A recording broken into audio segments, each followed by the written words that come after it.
मन न लगे, माता पिता के चरणों में मन न लगे, अपने के श्रेष्ठ जो आपसे श्रेष्ठ है उनके सम्मान में मन न लगे, तो समझ जाइए कि उसका पतन होने वाला है, निश्चित रूप से वह दुख पाने वाला है। तुरंत समझ जाइए। भगवान भोलेनाथ समझ गए, माता सती को लिए और लेकर के चलने लगे। रास्ते में उन्होंने देखा कि भगवान श्री रामचंद्र जी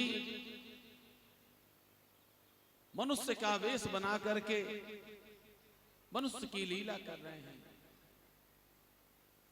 भगवान ने प्रणाम किया, भगवान भूत भावन भगवान भोलेनाथ ने जब इन्होंने प्रणाम किया,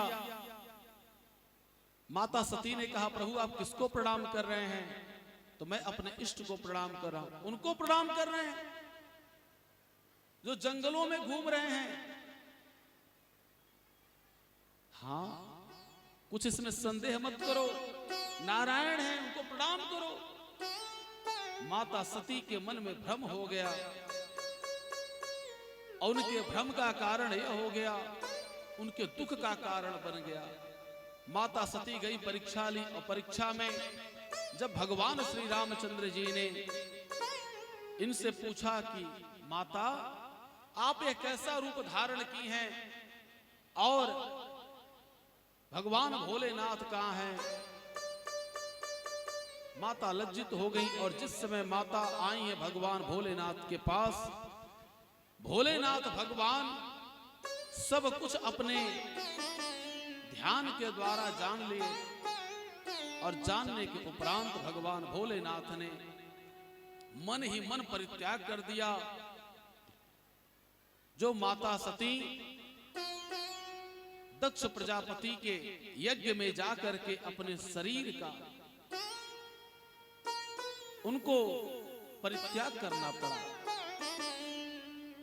भगवान की कथा में एक बात है, जान लीजिए, भगवान की कथा में कभी संदेह नहीं करना चाहिए, और भगवान पर कभी भी आपका विश्वास कम नहीं होना चाहिए।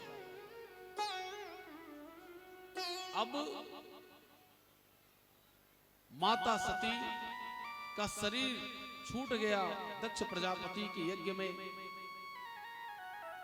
उस यज्ञ को माता सती के कारण वह यज्ञ बीच में रुक गया। भगवान भोलेनाथ ने श्राप दे दिया, हे सती तुम्हारे कारण से यज्ञ रुका है, जिससे तुम कोयल बनोगी। जो कोयल जो आप लोग देखते हैं, कोयल कोई और नहीं है, माता सती ही बनी थी, जो कूकती थी और कू कू करके भगवान भोलेनाथ को पुकारती थी।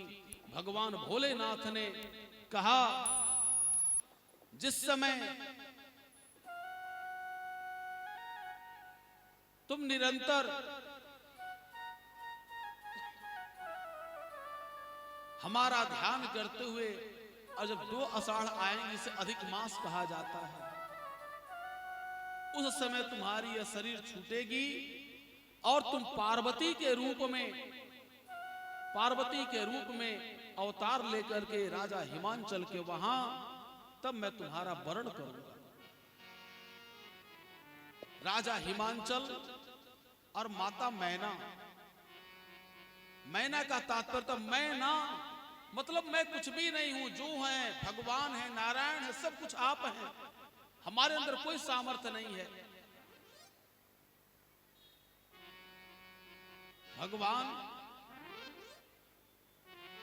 की कृपा हुई, राजा हिमांचल